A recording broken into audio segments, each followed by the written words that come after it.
Dan yang uniknya, yang menerima kembali Bu Inggit setelah dicerai oleh Bung Karno, yang meminta kepada Bung Karno yang tanah yang sekarang dijadikan makam Ibu Inggit di Polri, itu sebetulnya adalah pemberian. Saya pernah dengar bahwa Ibu Inggit pernah didorong, diusulkan menjadi pahlawan. Bahwa Akang pernah bercerita dan mempublikasikan memegang koleksi-koleksi peninggalan Bung Karno. Misalnya apa saja itu?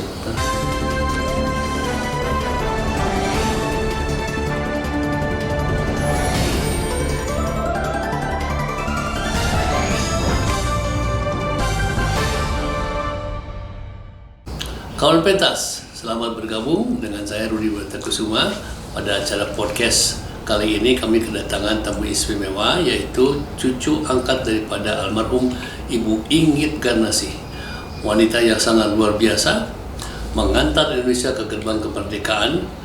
Di balik kepedihannya, kekuatannya, kita akan dengarkan dari masa ke masa bersama Kang Tito di sini.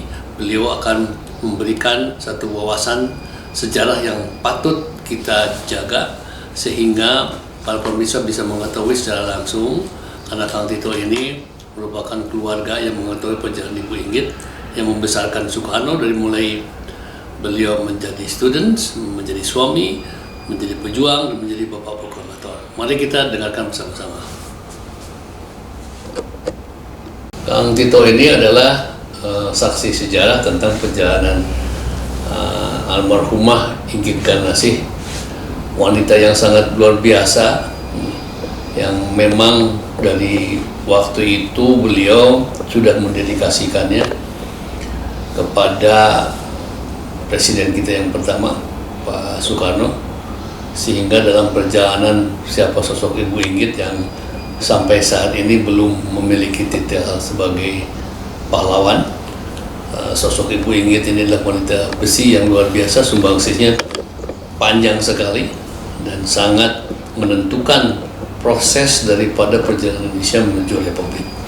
Pada hari ini, tanggal 18 Februari 2026, kami ingin berbincang-bincang dengan Kang Tito untuk sharing informasi kepada publik, kepada generasi yang sekarang yang harus diketahui, karena Kang Tito adalah memahami tentang siapa Ibu Inggit, sosok Ibu Inggit, yang pada tanggal 17 kemarin ada peringatan hari lahir Ibu Inggit yang gitu ya? Ada yang dilakukan oleh Gatot ya. Kebetulan Bung Gatot ini juga salah satu anggota pengurus dari Yayasan Ibu Inggit. Jadi kemarin jadi ada Yayasan Ibu Inggit setiap tahun memperingati hari lahirnya. Kemarin hari lahir keberapa? 138 karena Ibu Inggit lahir di 1888 pada bulan 17 Februari, tanggal 17 Februari 1988. Jadi setiap tahun diperingati kan ya? Selalu. Terima kasih Kang Tito, ini udah sengaja untuk meluangkan waktunya. Kang Tito sebagai saksi hidup dan berhubungan dengan keluarga, bisa diceritakan hubungan keluarganya seperti apa, Kang? Hubungan keluarga dengan mana? Dengan Bu Inggitnya. Ya begini, ibu saya adalah anak angkat dari Bung Karno dan Bu Inggit yang diangkat pada tahun 1923 ya. Itu jadi sewaktu ibu saya berumur 40 hari itu diangkat anak. Dan sebetulnya ibu saya adalah anak dari kakak Ibu Inggit yang bernama Murtasih. Bu Inggit mempunyai 3 orang bersaudara. Yang pertama adalah Nata, kedua Murtasih, dan ketiga Inggit Garnasih. Jadi itu hubungan sangat erat. Keponakan ya. Jadi ponakan diangkat anak oleh Bung Karno dan Bu Inggit, karena memang pada waktu itu tidak punya keturunan. Iya. Jadi dari situlah hubungan dekat memang sudah ada sejak awal. Akan tetapi dengan berjalannya waktu, Kang Tito mengalami, maksud saya Kang Tito secara langsung bisa mengetahui tentang siapa Ibu Inggit ya, karena menyaksikan atau mengetahui tentang sosok Bu Inggit. Ya, saya hanya bisa bicara dari segi siapa sosok Kang Tito yang mengetahui Bu Inggit, yang memang pada saat ini mungkin tidak banyak dipublikasikan, yang langsung dari keluarga ya. Jadi Kang Tito bisa disebut sebagai cucu angkat. Bisa disebut Cucu angkat, dan memang ada hubungan darah, kan? Karena memang Bu Inggit tidak punya keturunan, tidak punya cucu, dan kemudian orang tua Kang Tito adalah anak angkatnya, ponakan yang menjadikan anak angkat, itu orang tua Kang Tito. Baik, Kang Tito mengenal Ibu Inggit di tahun berapa? Ya sejak kecil ya, sejak SD, sejak itu pun saya udah kenal. Sering kita berkunjung ke rumah Bu Inggit. Ya, sok neang lah tempat Bu Inggit. Itu tahun berapa itu? Ya tahun 50-an ya, 56 lah, 57, 58 ya segitu. Saya sering datang. Tahun 57, 58 berarti? Itu setelah perceraian sudah tentunya ya? Iya sudah. Itu Bu Inggit tinggal di mana waktu itu, Kang? Pada saat itu ya tinggal, pada saat itu Bu Inggit sudah tinggal di Ciatul nomor 8. Oh, di Ciatul nomor 8. Iya. Jadi setelah dicerai oleh Bung Karno, tinggallah di Ciatul. Enggak, begini. Sewaktu Bu Inggit dikembalikan ke Bandung setelah adanya perceraian, Bu Inggit diantar oleh Bung Karno ke Bandung bersama dengan Kiai Haji Mansur, Mas Mansur. Jadi kembali ke Bandung itu di Jalan Lengkong Besar, di rumahnya Haji Anda.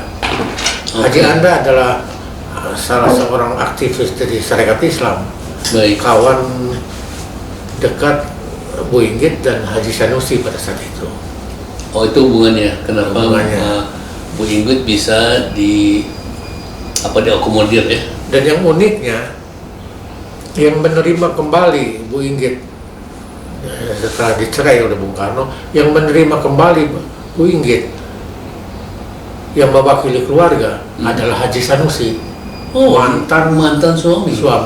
Luar biasa nih sosok Pak Haji Sanusi. Saya juga angkat topi dengan kelegoan dan kebesaran hati dari sosok Haji Sanusi. Ya. Karena adanya satu perjanjian pada saat Bung Karno meminta kepada Haji Sanusi untuk menikahi Bu Inggit. Akhirnya itu dikabulkan oleh Haji Sanusi, mereka bercerai. Dan itu percakapan itu kalau nggak salah sewaktu di Tangkuban Perahu. Dan di situ terjadilah satu dialog atau permintaan dari keduanya, di mana Haji Sanusi mengatakan meminta kepada Bung Karno, jangan sekali-kali menyakiti hati Bu Inggit. Jadi dalam perjanjian itu ada dalam jangka waktu 10 bulan. Apabila Bung Karno menyakiti dan menyia-nyiakan Bu Inggit, Bung Karno wajib mengembalikannya kepada Haji Sanusi. Luar biasa ya. Dan itu makanya mungkin terikat dengan janji itu. Makanya pada saat diceraikan di rumahnya Haji Anda, yang mewakili keluarga adalah Pak Haji Sanusi, mantan suami. Ya, karena memang ketika seseorang cerai harus dikembalikanlah kepada keluarga ya, terutama dari pihak laki dikembalikan istrinya kepada keluarganya. Ini hal yang menarik bagi rekan-rekan di acara podcast ini. Perlu diketahui atau yang sudah diketahui lagi bahwa ketika Soekarno datang ke Bandung sebagai student, Soekarno menjadi anak kos Ibu Inggit dan Pak Haji Sanusi, betul ya? Iya, di Kebon Jati. Di Kebon Jati. Karena Soekarno waktu itu dititipkan oleh mertuanya Hos Cokroaminoto. Iya. Ketika status Soekarno sudah menikah dengan Utari. Iya. Kemudian karena ingin sekolah di Bandung, ingin menjadi mahasiswa ITB, dititipkanlah ke Pak Haji Sanusi dan Bu Inggit untuk menjadi anak kos. Singkat cerita, Soekarno jatuh cinta kepada Ibu Inggit, betul ya? Iya. Kemudian dia meminta kepada Pak Sanusi untuk bisa meminang Ibu Inggit sebagai istri. Iya. Nah, dengan gentleman Bu Inggit, dengan secara besar hati Haji Sanusi merelakan istrinya untuk dinikahi oleh Soekarno sebagai anak kos ya. Iya. Seperti itu. Nah, tadi saya hanya menggarisbawahi lagi terjadilah agreement ya, antara Pak Soekarno dengan Haji Sanusi yang disampaikan oleh Kang Tito tadi. Iya. Saya akan serahkan istri saya untuk dinikahi dengan catatan untuk tidak disakiti Dan disia-siakan. dan disia-siakan. Nah, itulah mengapa tadi Kang Tito menyampaikan ketika Soekarno harus mengembalikan Ibu Inggit karena menikah dengan Fatmawati ya waktu itu. Iya. Nah, Pak Sanusi lah yang menerima. Ini sosok laki yang luar biasa, mungkin tidak akan ditemukan ya 1.000.001 ya, Iya. yang bisa begitu wise, lapang dada ya. Ya seperti cerita sinetron. Ya, betul ya. Jadi ini sounds good to be true, tapi ini true story yang sebetulnya kalau saya pikir wajib dibuat satu dokumentasi yang based on true story, apakah film pendek, cerita sejarah yang memang orang harus ketahui. Dilanjut tadi, Kang. Gimana ya? Jadi waktu itu kan dengan Ibu Inggit, ya, jadi cucu angkat. Akang mengenal sosok Bu Inggit sejak tahun 50. Ya, saya sejak SD. Sejak SD ya. Sampai dengan SMA. SMA ya. Nah, jadi tahu betul tentang keadaan Ibu Inggit ya. Ya, saya kembali seperti tadi saya katakan saya sudah diserahkan ke Pak Haji Sanusi. Dan di dalam surat perjanjian cerai yang disaksikan oleh Bung Hatta, Ki Hajar Dewantoro dan Kiai Haji Mas Mansur, itu ada klausul yang wajib Bung Karno melaksanakannya. Dalam perjanjian, ya. Itu apa? Yang pertama, Bung Karno berjanji akan membelikan rumah untuk Ibu Inggit. Dan kedua, Bung Karno akan membayar hutang pada Bu Inggit. Yang dimaksud hutang di sini adalah biaya yang selama ini dikeluarkan oleh Bu Inggit, baik untuk sekolah, untuk perjuangan, sehingga sampai Bu Inggit harus menjual rumah tanah. Nah, itu dianggap hutang oleh Bung Karno. Karena kita Bu Inggit tidak ngitung gitu kan. Karena Bu Inggit tahu Bung Karno nggak bisa cari duit. Iya, betul. Dan ketiga, itu Bung Karno menjanjikan akan memberikan tunjangan setiap bulan pada Ibu Inggit. Tapi sayangnya tidak satu pun yang dilaksanakan oleh Bung Karno. Sangat menyedihkan, tragis ya. Iya. Seorang wanita yang mendampingi Soekarno Selama 20 tahun. Ya, sejak menjadi student sampai menjadi presiden. Ya, muncul Sunda Matina Tiki Kirik sampai kan jadi anjing deh. Ibu Inggit. Oke. Dia dari mulai baby sampai besar gitu ya. Iya. Ketika tadi disebutkan Soekarno meminta Haji Sanusi ya, untuk menyerahkan Bu Inggit karena ingin menikah. Pada saat menikah ada saksi sosok siapakah ketika itu? Yang saya dengar itu saksi itu yang patut diingat adalah Dalam Haji Wiranata Kusuma yang ikut menyaksikan pernikahan antara Bung Karno dan Bu Inggit. Oke, jadi ada sosok Wiranata Kusuma kelima. Iya. Arya Adipati Wiranata Kusuma, Muharam Wiranata Kusuma kelima menjadi saksi daripada sejarah pernikahan Bu Inggit dan Soekarno yang kemudian di kabinet pertama beliau menjadi menteri dalam negeri pertama ya, betul ya? Iya. Terima kasih Kang Tito. Nah, jadi ketika dokumen itu dibuat? Sebentar. Ya. Saya akan teruskan mengenai sesudah Bung Karno Bu Inggit diantarkan ke Bandung. Iya, ke Bandung ya. Itu kemudian Bu Inggit menyewa rumah di Tendorap atau Lengkong Tengah, Lengkong Tengah, oke. nomor 16 dulu ya. Oke. Nah di sana, sesudah di sana terjadinya adanya Bandung Lautan Api. Rumah tuh sudah keterpaksa, Bu Inggit ngungsi, ya ngungsi ditemani oleh salah seorang keponakannya, Mairah yang namanya. Itu mengungsi ke Garut. Awalnya ke Banjaran, Banjaran kemudian ke Garut, kemudian ke Tasik. Itu di desa Karikil ya, di desa Karikil. Sekembalinya dari pengungsian, Bu Inggit sudah tidak punya harta apa-apa, rumah pun nggak ada, habis semua. Harta bendanya yang dia wakafkan kepada Bung Karno. Ya terpaksa dengan Bu Inggit kebetulan dijejekan oleh Haji Durasid. Itu yang tinggal di Gang Bapak Rapi.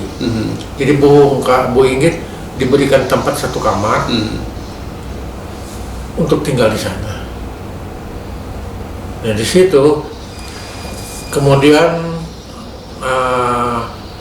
Bu Inggit itu curhat kepada ayah saya. Ayah saya adalah Asmara Hadi, ya. Curhat ingin mempunyai rumah kembali.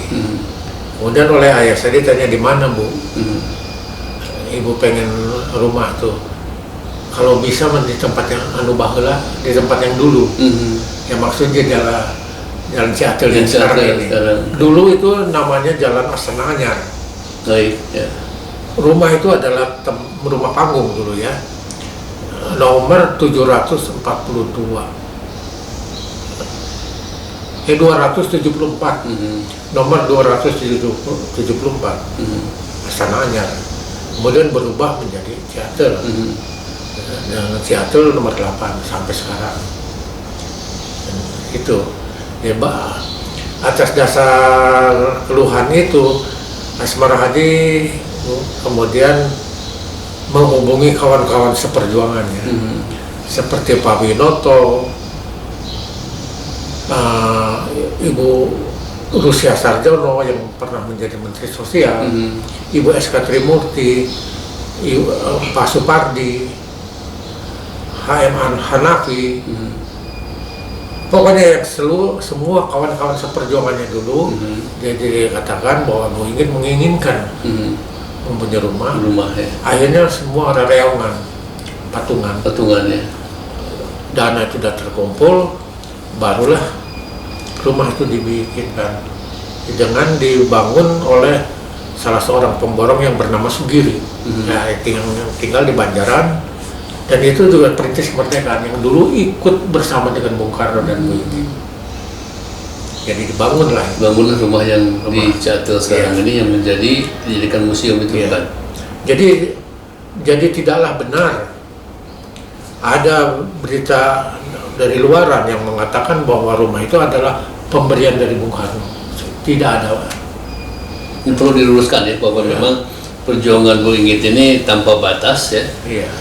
Walaupun sempat dijanjikan oleh Soekarno bahwa dalam poin tadi yang disampaikan, Soekarno harus sesuna mengajejehkeun ya. Harus membiayai kehidupan yang layak untuk Bu Inggit berdasarkan yang dituangkan dalam perjanjian statement ya yang disampaikan di depan siapa tadi itu yang Muhammad Hatta ya, Kiai Haji Bantoro dan Kiai Haji Mas Mansur. Itu tokoh-tokoh nasional yang menyaksikan bahwa Soekarno berjanji ya untuk merawat ya, memenuhi kebutuhan hidup Bu Inggit. Karena jadi ditepati maka Bu Inggit harus mencari jalan sendiri sehingga ingin mendapatkan rumah yang sebelumnya hilang dan ingin kembali ke rumah tempat yang dulu. Ya mungkin ada untuk Bu Inggit ada memori, sweet memory, ada kenangan yang indah. Sewaktu berumah tangga dengan Bung Karno, dan kenangan indah sewaktu ikut perjuangan untuk mencapai Indonesia merdeka ya. Di perjalanan yang memang tidak sebentar dan memang perih ya, dari segala sesuatu yang dilakukan oleh Bu Inggit ya, untuk membantu Soekarno ketika Soekarno di penjara, membiayai segala kebutuhannya. Wanita besi yang memang berdedikasi untuk suami ya, di kala itu. Nah, Kang Tino sendiri mengenal Ibu Inggit dari kecil sehingga dewasa. Usia sekarang 70 tahun? Saya usia 79. Wah, udah mau kelas 8 nih kalau anak SMP bilang sana nih. Jadi sudah mempunyai marga. Ya. Simatupang. Simatupang ya? Siang malam tunggu panggilan. Oh gitu. Jadi udah mau 80 nih kan. Nah, ketika di masa-masa sulit Ibu Inggit, kan Ibu Inggit pernah harus hidup sendiri. Peran itu gimana waktu itu kan? Ya, saya kagum dengan Bu Inggit ya. Dia mandiri ya di sifatnya. Dia berusaha sendiri untuk menghidupi dirinya dengan berjualan bedak atau jamu pada itu. Dan alhamdulillahnya rezekinya selalu ada tiap hari. Ini ketika cerai dengan Bung Karno sudah sendirian nih? Sudah cerai. Sudah tinggal di Ciater. Dan waktu itu kalau itu menyaksikan seperti itu. Menyaksikan. Jadi ikut mengurus ya, ikut membantu ya. Ya kadang-kadang saya pada saat kalau nginep di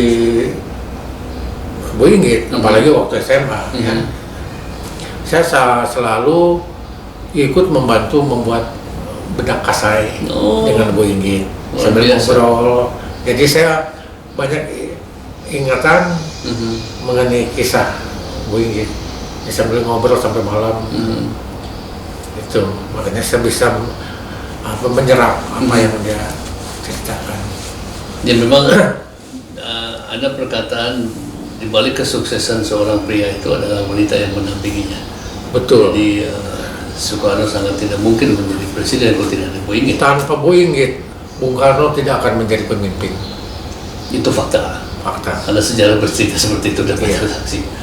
Okay. Tanpa dukungan, tanpa bantuan dana maupun pengorbanan materi maupun jiwa raga lah ya sampai cintanya pun dia gadaikan.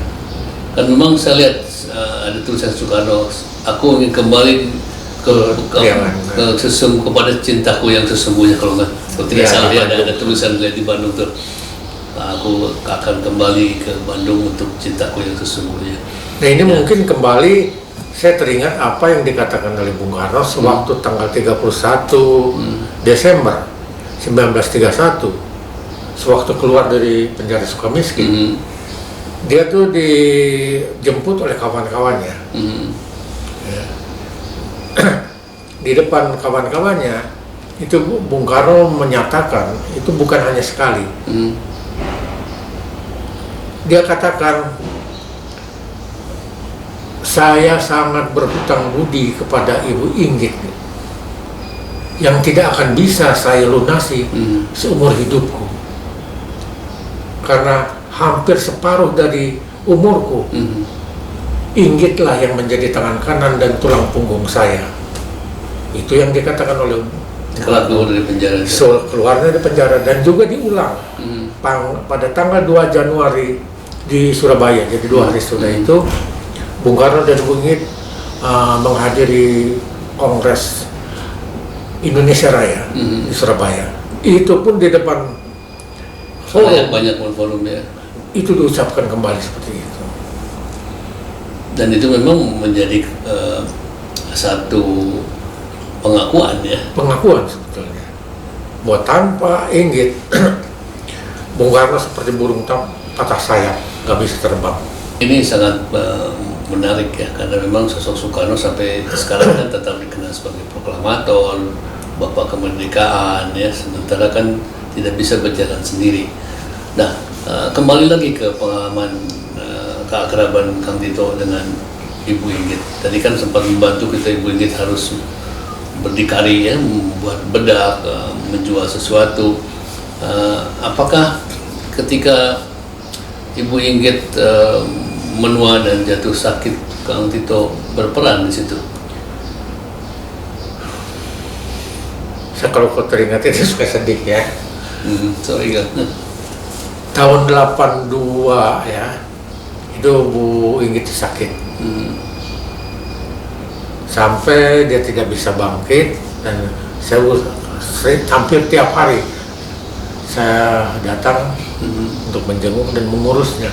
Ke dokternya saya bawa, dan sampai-sampai ada seakan-akan dokter pribadi, yaitu dokter Eko Antono, yang sekarang tuh jadi dokter spesialis jantung. Dia sering datang ke rumah tanpa bayar, dia nggak mau dibayar. Sampai mendekati ajalnya ya, Bu Inggit dirawat sampai 2 kali di Rumah Sakit Hasan Sadikin. 2 kali. Ya kebetulan pada saat itu Direktur Hasan Sadikin itu Dr. Sugana, mantan Direktur Rumah Sakit Cisendo, kemudian jadi Direktur Hasan Sadikin.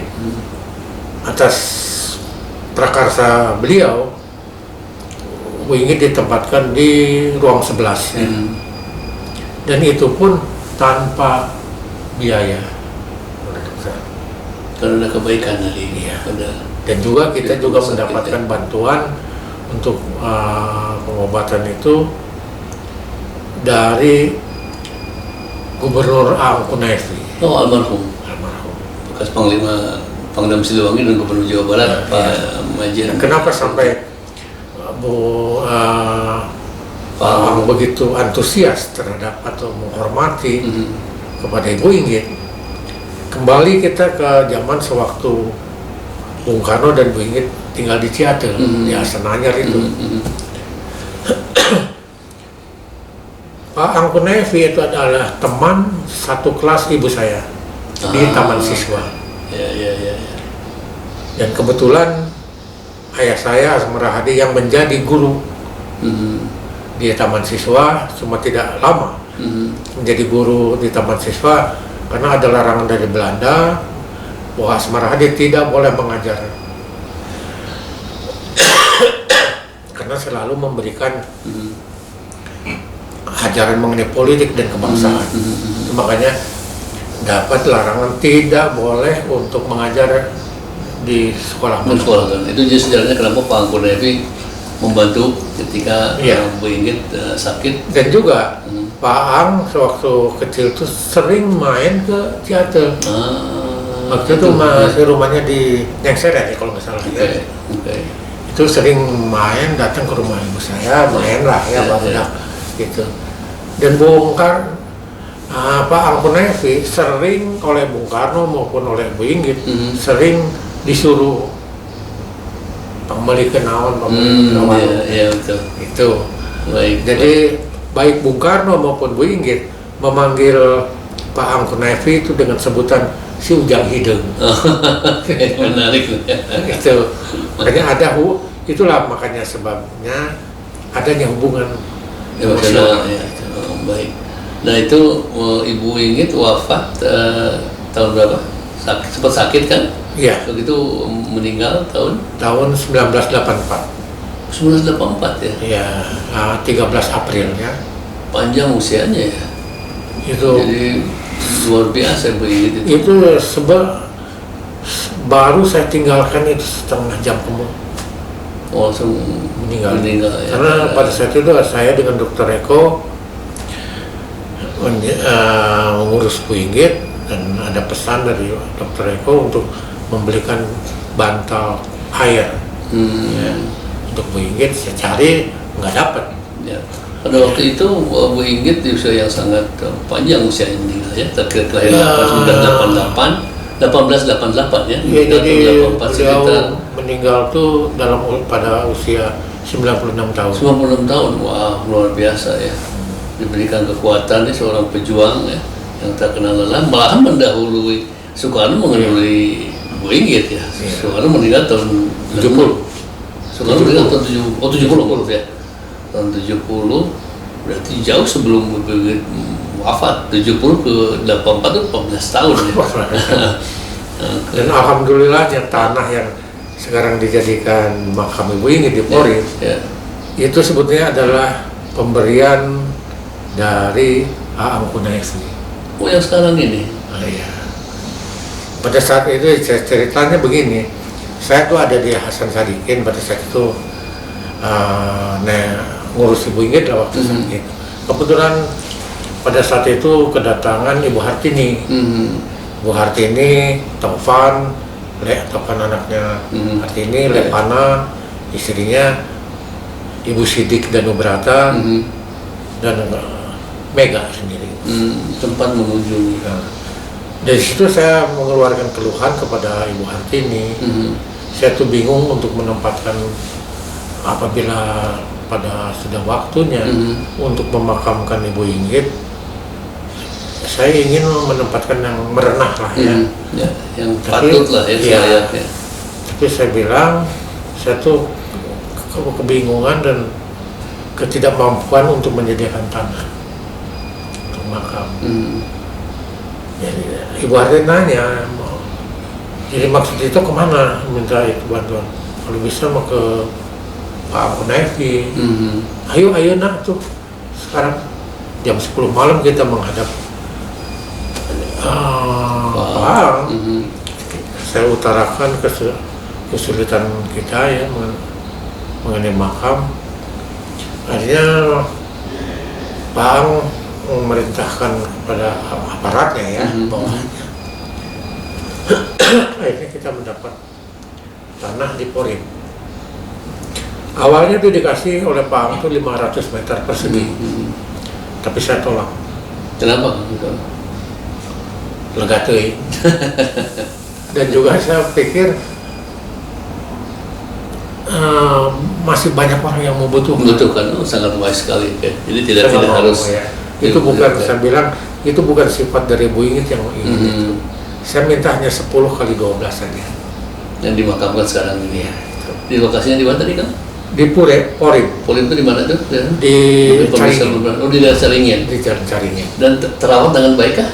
Terawat dengan baik karena itu sudah jadi situs. Oh, situs ini apa kayak cagar budaya? Iya, itu. Baik, bersamaan dengan rumah. Oke. Saya pernah dengar bahwa Ibu Inggit pernah didorong, diusulkan menjadi pahlawan. Betul, itu sudah 3 kalinya kemarin ya. Pertama tahun 2008, kedua 2012, 2011. 2012 2008, 2012 dan kemarin tahun 2023, 2025. Oh, baru kemarin? 25 doang. 2023. Oh, 2023 diusulkan. Tapi hasilnya?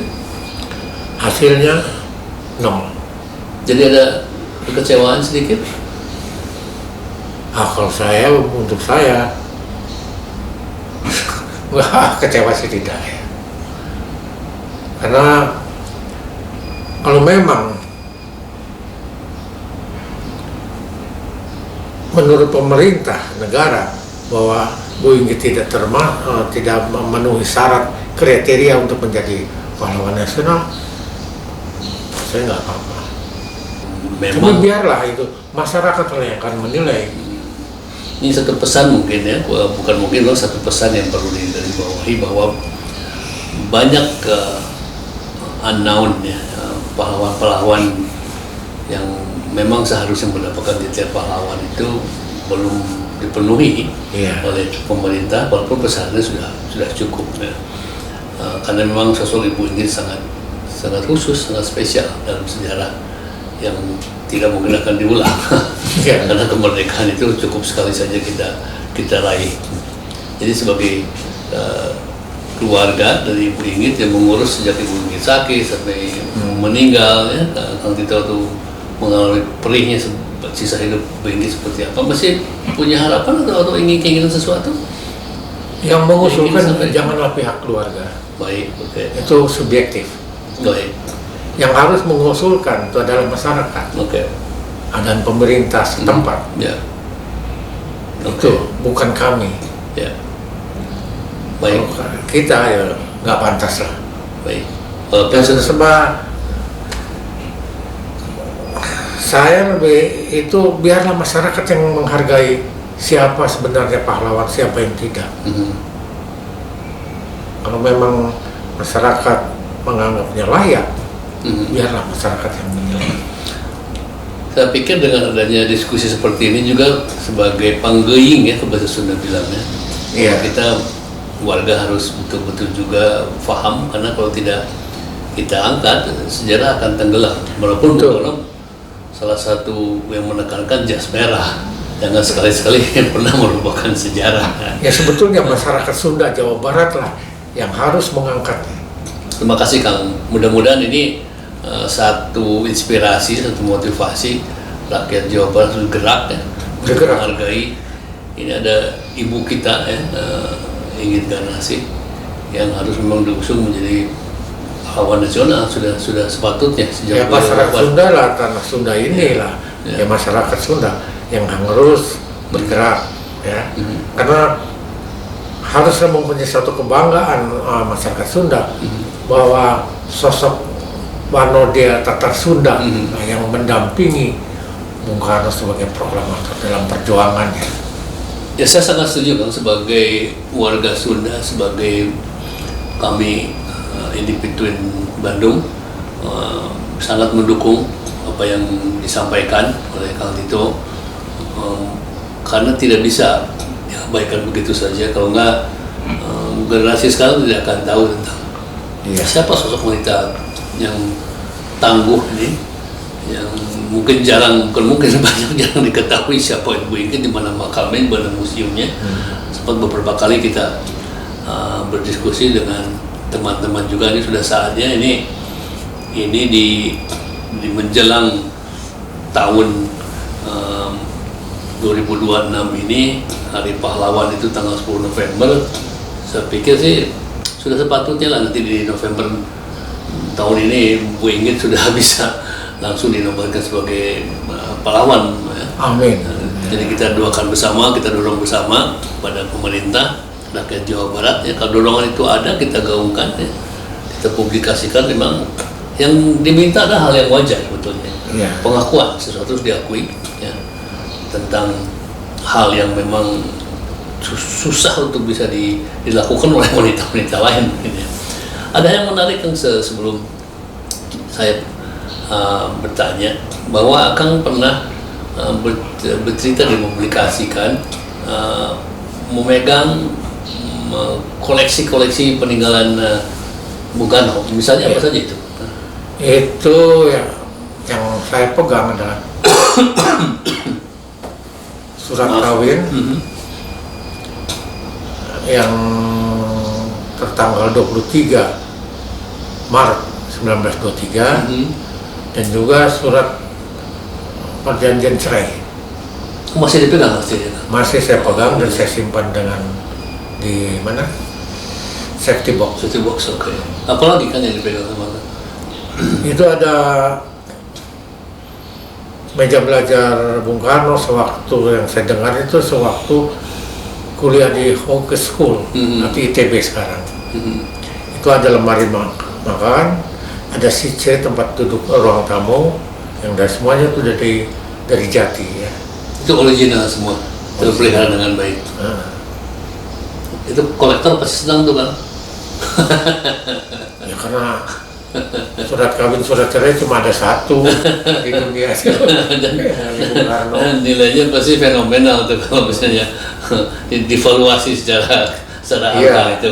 Ya itu harganya kalau itu ya mungkin nilainya gelap yang begitu. Karena nggak ada harga standar. Ya betul. Ya memang itu barang antik ya, karena memang berkaitan dengan nilai-nilai perjuangan. Iya. Apa ya? Itu menyangkut tokoh lagi. Iya betul. Menyangkut rentetannya menyangkut perjuangan rakyat Indonesia, bukan hanya Bung Karno. Betul. Karena Bung Karno hanya arsitek ya. Iya. Bung Karno adalah arsitek Republik ini.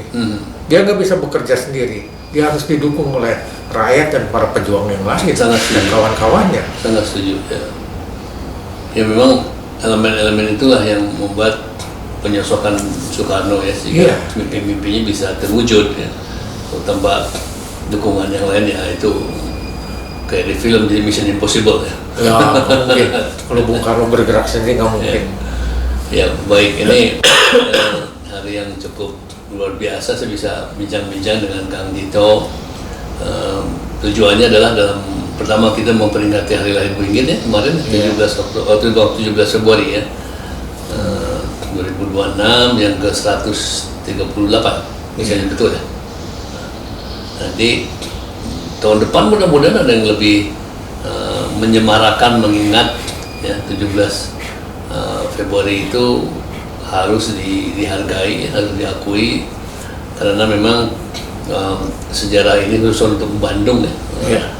Dan juga ya ada penghargaan dari LSM atau organisasi yang lain ya, itu seperti mengakui bahwa Bu Inggit adalah ibu bangsa.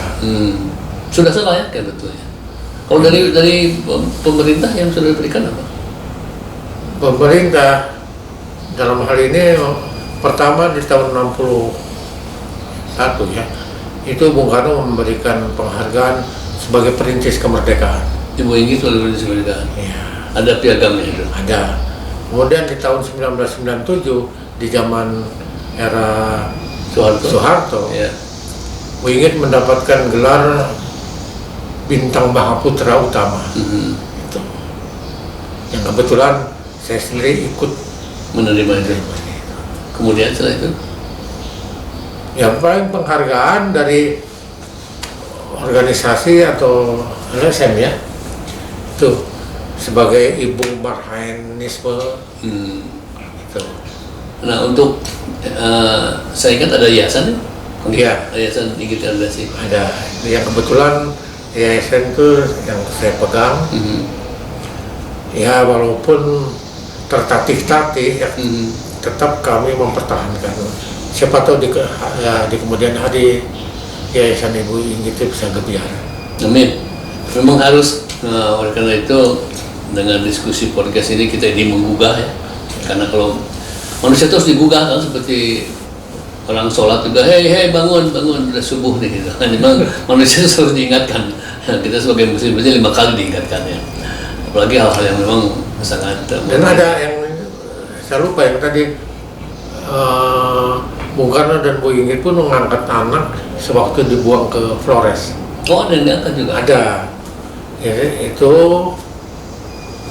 kebetulan itu yang diangkat itu seorang wanita, anak kecil yang bernama Soekarti. Awalnya namanya Soekarti, kemudian berubah menjadi Kartika.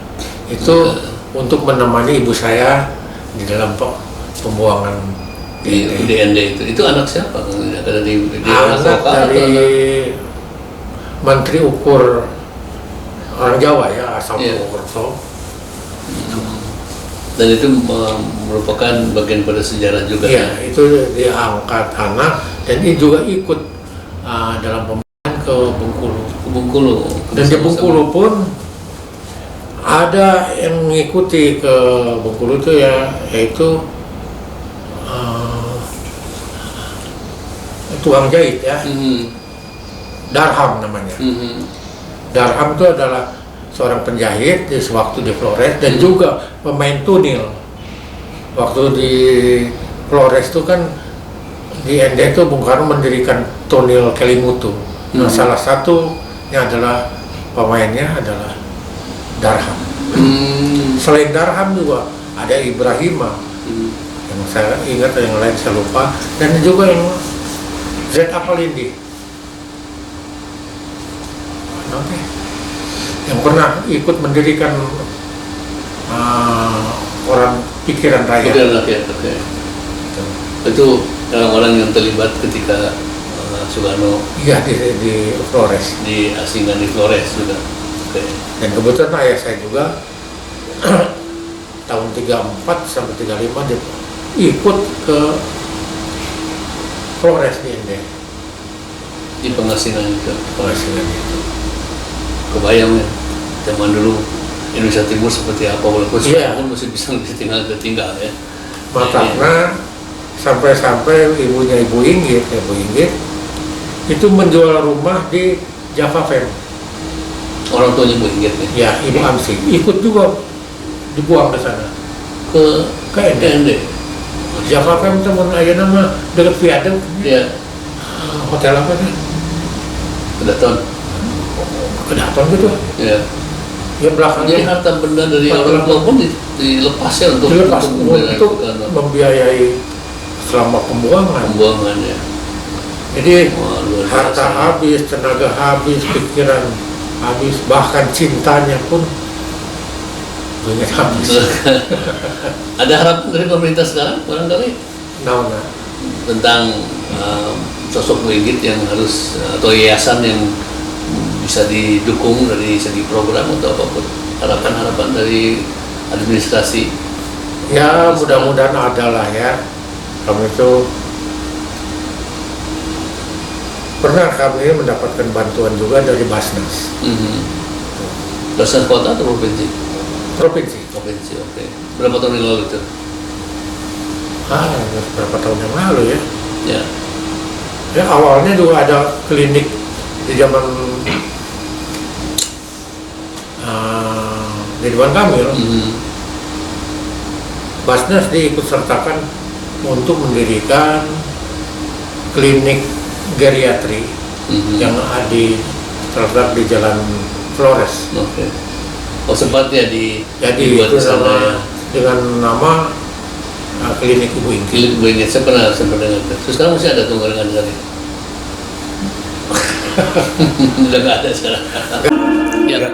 Terima kasih kawan pentas sudah mendengarkan secara seksama tentang pengalaman dan bukti sejarah yang disampaikan oleh Kang Tito. Oleh karena itu, semoga hasil daripada podcast percakapan ini menjadi inspirasi bagi kita semua dan juga dalam rangka menyokong penuh atas almarhum Ibu Inggit yang wajib kita dukung sebagai pahlawan nasional yang kita sudah tunggu bertahun-tahun. Demikianlah atas kebersamaan kan saya mengucapkan terima kasih. Assalamualaikum warahmatullahi wabarakatuh.